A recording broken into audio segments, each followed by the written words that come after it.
Pins, it's me, Head Pin or Main Pin, Big Pin, Little Pin. Today we're going to be doing a true crime case. This case is going to be the Jodi Arias and the Travis Alexander case. Y'all, this right here is nuts. Like, when I sit here and tell you this case has taken up so much of my time, like literally I've watched hours and hours and hours of the trial. So it's, I don't know, I've got to see like multiple sides of the story. Anyways, it's just nuts. Like, you guys will hear as the story goes on. It is insane.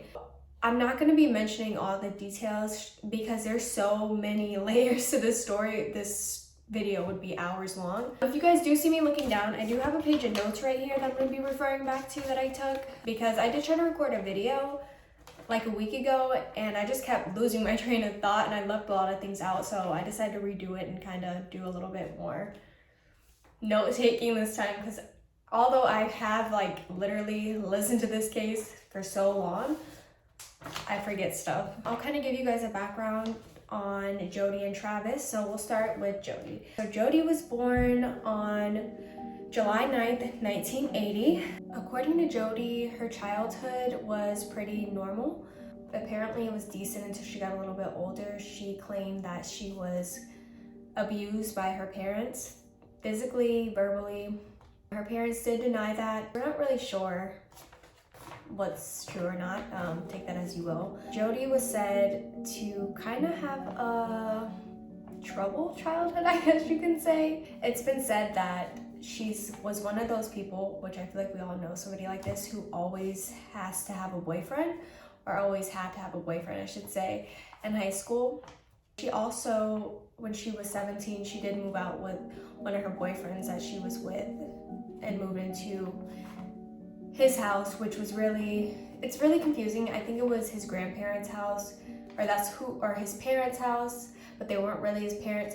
We don't know. But anyway, she moved out with her boyfriend, long story short. Also, another story that I've heard too, which I didn't hear this through the court documents, I actually heard this through other people when I was researching the case, that Jodi in middle school got caught growing pot on her roof, and her parents apparently called the cops on her, probably to teach her a lesson and scare her. So there's that as well, which is kind of nuts. But like, I know me, I'm such a wuss, like I'd be so paranoid. But then again, in middle school, I was kind of a savage, so I don't know. Anyway, and I know that was kind of brief, but again, I'm gonna try to like speed along because this case is so long. Next, we'll go ahead and move on to Travis. So Travis was born on July 28th of 1977. He was said to have a really, really, really hard childhood. Apparently his parents were drug addicts. They didn't really, take care of him. Apparently they were abusive. Travis eventually, I think when he was a kid, he eventually ran away to his grandparents' house. His grandparents started raising him. He had 7 other siblings that they decided to raise as well. With this, Travis got involved in the Mormon church through his grandmother. So he got really heavy into the Mormon church and his faith and so on and so forth. So from there, growing up, Travis did really well. He definitely made a name for himself. He turned into a motivational speaker for prepaid legal, and he was a salesman as well. You are a cheery bunch. I appreciate you being here. By show of hands, who? Jodi and Travis met at a prepaid legal event in September of 2006. Travis was speaking and Jodi was introduced to him. It was said from there that the two of them immediately hit it off and they just had an instant connection. It was also said that about a week after meeting, Travis invited Jodi over to, I guess, one of his friends' house, and they were all spending the night there. However, all of his friends were Mormon. And of course, Mormon faith, you're not supposed to be having premarital sex. At this event that all of his friends were at, when everybody went to sleep, this is according to Jodi, Travis snuck into her room and they had oral sex. He was looking for a wife. Like in the Mormon faith, they have like these singles groups, like they pretty much, like I wouldn't say your whole purpose, but they definitely, you're expected to be married by 30 and, starting a family. So that is what Travis was doing. Jodi was kind of on the hunt for the same thing. At the time when she first met Travis, she was actually living with her ex-boyfriend, Daryl Brewer. He was a lot older than her, and he had already been married and he already had a son, so he really wasn't looking for that, but their relationship did continue for a couple years. It was a long-term relationship. They actually bought a house together. So at the time when her and Travis met, she was still living in the house with Daryl. I just wanted to go ahead and do a voiceover real quick because as I'm saying this, I'm thinking about it, and I don't think I really put emphasis on this, but Jodi was a really big liar, so we don't really know what's true and what's not. So I just thought I should add that in there. Okay, goodbye. According to Jodi on the stand, when she got back from that prepaid legal event, she sat down with Daryl and told him, you know, that their relationship wasn't working. They were gonna basically end things. But I'm sure it was a little bit more complicated, that being that they owned a house together. So from there, things progressed with her and Travis. They were staying on the phone all night. They were talking, they were meeting up. She lived in California, he lived in Arizona. So Jodi would frequently drive to Arizona, to his house. They would have, you know, sex. And sometimes Travis would come to her house. So shortly after this, Jodi became a Mormon. This was actually November of 2006, and the reason for this is because Travis wanted to marry a Mormon as well, because his faith was so important to him. It was also said that Jodi, pretty much any boyfriend that she had, she would kind of dabble in any kind of religion that they were into. So that may be significant here, but she did end up becoming a Mormon. What's kind of messed up about this is the same day that she was baptized, and she was actually baptized by Travis, they went home and had backdoor. And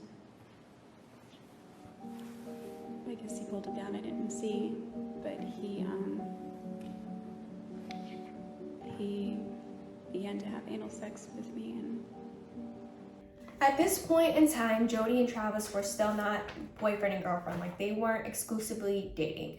They actually didn't start exclusively dating and become boyfriend and girlfriend until February of 2007. And in that time, they were having sex and they were traveling around, you know, the typical couples, what they would do in a relationship. Fast forward, not very long after, they only dated officially for 5 months, because they broke up June 29th of 2007, according to Jodi. Reason why is because Jodi apparently went through his phone. Basically, she found stuff in his phone that she didn't like, so she breaks up with him. So keep in mind, this whole time that they're together, Jodi is still living in California. She actually lived in Palm Springs, California. After they break up, she moves to Mesa, Arizona, where Travis lives, and she even says, like, when she's on the stand, she says that she moved there for Travis. That's a little weird. You would think like you would try to move there when you guys were together. During this time, Travis is, even though Jodi and him are still hooking up, Travis is starting to move on. He's starting to date other people. So he starts dating a woman named Lisa. I think her last name was Lisa Sanders, if I'm not mistaken. And during this time, like, Jodi was acting basically obsessed. Like, she would break in his house, spy on him, slash his tires. So Jodi's acting fucking crazy, basically. Lisa, according to her, or according to what I read, I should say, she ended up ending things with him because Jodi was freaking her out, like the whole thing, too much drama, so she didn't want to deal with it, so she moved on. So as time goes on, April of 2008, Jodi moves back to Wairika, California with her grandparents. At this point in time, Travis takes an interest in a woman named Mimi Hall. Her real name's Marie, but she did go by Mimi. At this time, Mimi wasn't interested in Travis, like in a relationship type of guy, or in a sense. So they were just dating, but not really dating. They were just friends, basically. They apparently only went out total on 3 dates. So fast forward to May of 2008, Travis has a trip planned to Cancun, paid for by his company, Prepaid Legal. He was able to bring one extra person, and usually he would invite Jodi, but at this point he was still trying to win Mimi over. So with that being the case, he invited her to Cancun. At first she declined and said, no, I don't want to go. I don't want you to think that there's something going on between the two of us. And he convinced her to go and said, no strings attached. We're going to be sleeping in different rooms. Mimi agreed. She said that she had already been to Cancun before and she really enjoyed it, so she decided to go back again. It was a free trip, so she decided to go. June 10th was the day that they were supposed to leave. So about a week prior to the trip, Mimi is trying to get in contact with Travis. Travis isn't answering her phone calls, not returning emails. So she thought that was a little weird because they pretty much were talking every day. However, she didn't think too much of it. She went on. Now the day before the trip, she's like, okay, I should have heard from him by now, to kind of work out the plans and everything. So she decides to go over there. And she was basically kind of freaked out because she knew that Travis had a stalker. So she was kind of already had like a eerie feeling, you could say. So upon getting there, she knocks on the door, no one's answering, but she can see his dog basically acting anxious and panicked through the door. So after nobody answers the door, Mimi calls one of her friends and then two of Travis's mutual friends as well. They called one of his friends who had the garage passcode, so they gave him a call. He gave him the code and told him to go in. So right when they walked in, there was a foul smell, but they assumed that it was from the dog, basically having an accident. They go to open his door, his bedroom door. The doors were locked. So come to find out, his roommate was there the whole time, which is kind of weird considering what comes next, but they basically were like, hey, we haven't seen Travis in a few days, we haven't talked to him, and his roommate was like, yeah, he's in Cancun. And they were like, no, he's not, I was supposed to go with him. So he's like, okay, we'll check his room. His room was locked, so he's like, okay, well, I think I know where he keeps a key. So the roommate goes, grabs a key, opens the door. They walk in, there's immediately blood everywhere. So at this point, Mimi doesn't walk in. Two guys basically come running out saying that Travis is dead in the shower, there's blood everywhere. That is how he was discovered. So it came out in court later. The prosecutor's words were that Travis was killed 3 different ways. He was first stabbed in the heart, which didn't kill him immediately, so he was conscious. His throat was slit ear to ear, so he was almost decapitated. And then finally, the medical examiner believes that, we know he was shot in the head. And he believes that this was after he had already died, given that there was no blood spatter. So basically she shot him when he was already dead, presumably. Once the body was examined, they did see that there were defensive wounds on his hands, so he was trying to fight back and he tried to grab the knife but ended up grabbing the blade, so he had cuts all over his hands. At some point, once the killing was over, she dragged his body all the way to the shower. I should probably note as well that he was shot with a .25 caliber gun. So that's important, so remember that. Okay, now we're gonna go over to the evidence that was found at Travis's house. So the biggest piece of evidence was in the washer downstairs. They did find a camera and towels and clothing of Travis's, presumably the supposed killer, which is Jodi, that she tried to wash. The camera at that point was destroyed, but there was a SIM card in it. There was apparently 3 sets of photographs. So the first set of photographs were of Jodi and Travis having sex. And the second set was a set that Jodi had taken of Travis in the shower. These were apparently the last known photos of Travis where he was alive. The third set was apparently accidental shots. So there were literally photos of Jodi dragging his body, and she basically denied it was her. So now they have these photos of her. Now, right away, when the first 911 call was made, it was actually made by Mimi Hall. They kind of asked, do you have any idea who would have done this? And she immediately says Jodi's name. So she was kind of already on the police's radar, but they didn't have any real evidence at this point. Later on, they managed to get the SIM card out, which is how they discovered all the photos. Also, in the crime scene on the wall in Travis's bedroom, there was a palm print, a left palm print on the wall. There was also hair that was found that was not Travis's, but was actually Jodi's. And the palm print turned out to be, once they tested the evidence, it was a mixture of Jodi's DNA as well as Travis's DNA. Jodi at this time was claiming that she hadn't been at Travis's house since she moved from Arizona to Wairika since April of 2008. Obviously, that was a lie. After the killing was done, Jodi attempted to clean up the crime scene. Although there was still blood everywhere, they could see that the crime scene was clearly manipulated. The words they used, that she literally tried to wash away the evidence. So like I said, she went and threw Travis's clothes, towels, the camera into the washer. They also found his bed sheets and stuff in the dryer. So the body was found on June 9th. It was apparently kind of late, so the actual investigation didn't really start until June 10th. That morning, Detective Flores, which is the guy who was investigating the crime, received a call from Jodi. He didn't answer right away. I guess somebody took a message for him, so he called her back. This crazy ass bitch. She basically calls him and is like, oh, I just want to offer any help. Like, I haven't been there since, like I said, April of 2008. We were really good friends. You should probably look at one of his roommates. Like, I know he had threw one of them out at some point, but it was a long time ago. Like, after this, before the pictures and the DNA and everything, because it takes a little while for that to come back, people are still like, it's Jodi. Why is she not in jail? Why is Jodi not in jail? With Jodi. This crazy ass bitch. Like, it's not funny. It's kind of fucked up, but she basically goes to this guy's memorial service and is like, oh, I'm so sorry. Like, apparently sent his grandmother flowers, like sending her condolences. And it's like, bitch, you killed him. The nerve, like literally went to his memorial service.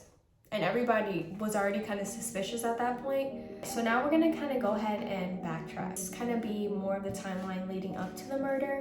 May 28th, there was a burglary report in Wairika, California. This was at Jodi's grandparents' house.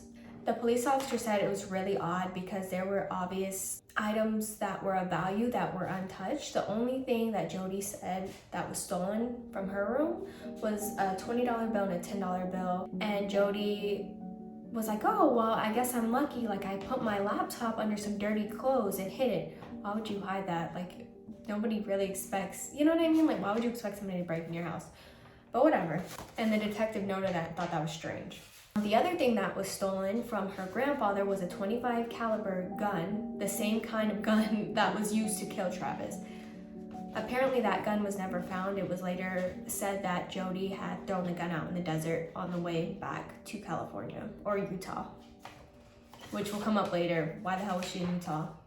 I'll get there. So this is about a week before Travis is killed. So June 2nd, Jodi went all the way to Redding, California from Wairika, which is about 90 miles, so that could take anywhere from an hour to 2 hours to rent a car. Keep in mind, there was plenty of places that she could have rented a car in Wairika, but she didn't.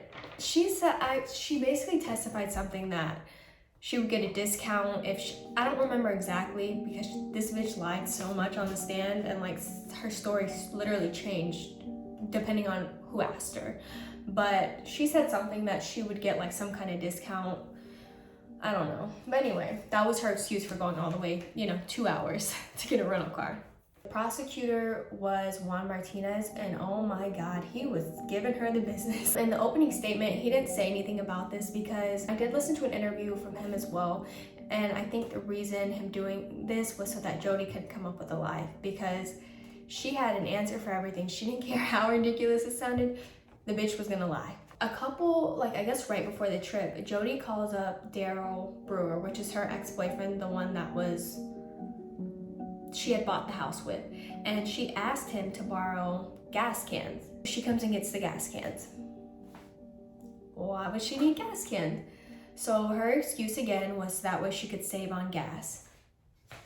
Okay. Later came out that the reason that she got these gas cans was basically so she couldn't be tracked going from Wairika, California to Arizona.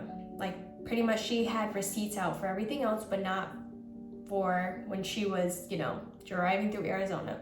She didn't want to be able to be linked back to Travis's house. This is important because the prosecutor was trying to prove premeditation as well. However, she denies this. The prosecutor also ended up finding, I guess, a receipt from Walmart where she went and bought another gas can. And then she said, oh, I returned it. He had somebody from the Walmart who handled returns come in and testify that she had never returned it. Like, she lied, basically. Why? Why would you even lie about something like that? In the grand scheme of things? Okay, so the whole point of this trip and the reason that she got this rental car was to meet up with a potential love interest named Ryan Burns. However, she arrived a day later than she was supposed to. He tried calling her multiple times, but during this time, her phone was going straight to voicemail. She wasn't returning calls. So she was supposed to arrive to his house on June 4th, and she actually didn't end up arriving until June 5th. Now, her excuse for this was that she apparently got lost, took the wrong interstate, and her car charger, she couldn't find it, her phone was dead, but then managed to find it at some point. That's what she told the prosecutor that was under her seat, but she told him that she ended up going into the gas station and buying another one. Again, in the grand scheme of things, why even lie about something so little like that? So when she does get to Ryan Burns' house, he has a meeting to go to for, I think he also, from my understanding, and I could be wrong about this, but I think he also worked for Prepaid Legal. So he had a meeting to go to. So he invited Jodi. He was like, you know, since she got there late, she ended up following him there in the car. Well, as luck would have it, Jodi gets pulled over on the way to the meeting following Ryan. She's pulled over because in California, apparently you have to have 2 license plates, one on the front, one on the back. When she gets pulled over, the cop's like, I guess he asked, like, you know, what the hell happened to your license plate? She's like, oh, like, I was at Starbucks and these kids, as a joke, I came out, they were laughing, they had my license plate and they threw it in my car. Okay, so that's what happened to the front one, but the one on the back was flipped upside down. So again, I guess she blamed the kids, I don't know. But basically that was what she was saying in court. Juan Martinez kind of busted that theory, like he was giving her the business. That's pretty much the evidence. There was a lot more. Again, this is kind of more just like a brief overview. So I'm gonna go a little bit backwards and we're gonna talk about Jodi's defense. When she was originally questioned, she, like I said, she said that the last time she was there was in June of 2008. That was a lie, as we know, because the pictures were dated and time-stamped on June 4th, the day that Travis was killed. When she's first pulled in and she's interrogated, they're basically like, you know, we know you're lying. Here's the pictures, here's the timestamp. This bitch, that looks like me. Are you sure it's me? Are you sure this wasn't from a different day? Rose, it's you. I wanted to cover you up because Oh, that's you. All of you. that looks like me. That is you. Mole right there. Get out of my face. Girl. Okay. From there, she's put in jail. The next day she comes back and she pulls this other story. And she's like, oh, like I was there that day. And that day, 2 masked individuals broke into Travis's house, killed him, didn't kill me, but they wanted to, but I managed to run away. Help, go get help. And I said, okay. And I turned around, there were 2 people there. One was a guy and one was a girl. I couldn't tell that at first, but you could just see one was a girl, and I assumed the other was a guy because their build, and then their voices. Travis was screaming the whole time. He wasn't screaming like a girl, he was just... So basically 2 people broke in and killed Travis was her other excuse. They knew that was bullshit. The last, her defense on the stand was self-defense, that basically Travis had bought a camera and Jodi was teaching him how to use the camera. And I guess after they got done doing their business, whatever, Travis gets in the shower and Jodi's like, hey, let me take some pictures of you. And her claim was that she dropped the camera, Travis freaked out and got out and body slammed her and attacked her, and she had to fend for her life. Now, here's the thing. I personally don't believe that's true. I think she totally 100% premeditated it. I think Jodi's fucking crazy. Moral of the story, like in a way, when I was watching the trial, Juan Martinez was giving her the business. Like, she basically, like, when he would ask a question, it would be like a simple yes or no answer, she would like go in circles and he'd be like, no, yes or no, or he'd be like, did I ask you that, ma'am? Like, it was insane. I've never seen a trial like that, ever. So yeah, I definitely think Jodi's nuts, and in a way I kind of felt sorry for her, like how bad she was getting grilled. Happen? Yes. So how is it that if it just happened, you can't even remember what you just said? I think I'm more focused on your posture and your tone and your anger, so it's hard to process the question. So the answer is, it's again the prosecutor's fault because you perceive him to be angry, right? It's not your fault. Well, is somebody asking you whose fault it is? You did. Well, you seem to be pointing it at the prosecutor, right? So you believe the reason that you can't be effective on the witness stand is because somebody is asking you questions in a way you don't like. I think The other thing is that the defense was also trying to prove that, like, basically Jodi was, like, I guess some kind of, like, basically being used for sex, which to a certain degree I probably could see, but at the same time she was one who would go over there, sneak in his doggy door, get in his bed naked. They had some kind of like a domestic violence specialist come in to testify for the for the defense. She was basically trying to, I guess, bring forward the law of attraction, which I don't understand. Yes, I'll do my best to explain it. The idea behind the law of attraction is that we live in a vibrational universe, and that everything down to the atomic level is vibrating to a certain frequency, which creates what you see out everywhere, including sound and sight and light and all of that, and physical matter. And so the idea is that when you have a certain thought, it begets an emotion, and the emotion changes the vibration on a molecular level within your body, and that in turn affects your environment around you in a subtle way, and that it can draw negative things or positive things depending on what your predominant thoughts are.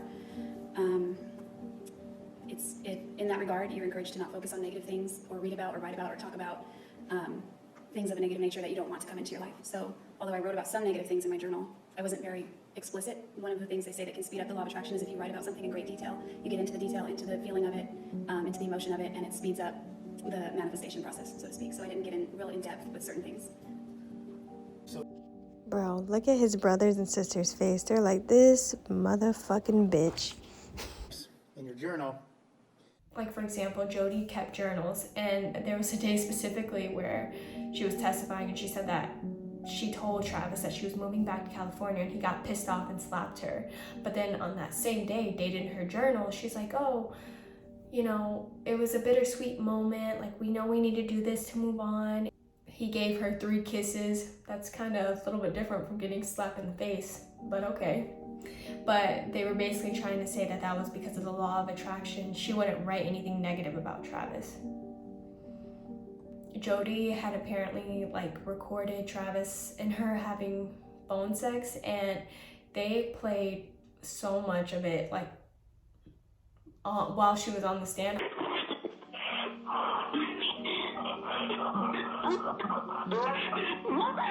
I was cringing for her. Could you imagine? But it's like, bitch, why would you even record that? The family, his brothers and sisters wanted the death penalty for her. She didn't end up getting the death penalty. They did find her guilty. The only reason, if I remember correctly, she didn't end up getting the death penalty is because there was one juror who couldn't agree on it. So she ended up getting life without. So she'll spend the rest of her life in prison. Also, too, I'm gonna say this, her attorneys, one of them asked to get off the case, but the judge wouldn't let him, so he had to deal with her. And the prosecutor and him, they both wrote books on it, but he was basically saying how manipulative Jodi was. They would be talking about the case, and Jodi would talk about grooming her, her area, and in a way, I feel bad for her because I really do think she's fucking insane, but it's you can't just go around slashing people's throats. So, and then to top it off, they weren't even together that long. For 5 months, girl? Really? So, I don't know. I think had she have not, did the gas cans and premeditated everything, she probably could have pulled the self-defense card. I don't know, because there was a lot of, people kind of, basically saying Travis was such a good guy, but who knows, you know what I mean? She maybe could have convinced a jury that it was self-defense. I don't know. That's the story on Jodi and Travis. Again, I left out so many details. There is so much to this case. This case is insane. So the whole trial's on YouTube. Definitely do your own research. That was that. Thank you guys for watching. I'll see you guys soon. I hope you guys enjoyed the video. If you guys have any case requests, or video requests. But again, I really do want my channel to go in the direction of a true crime channel because that's what I like to watch. So if you have any cases, definitely leave them linked down below and I'll do research and talk about it. So again, thank you guys for watching and I'll see you guys next time. Is the night of our dear Savior's birth.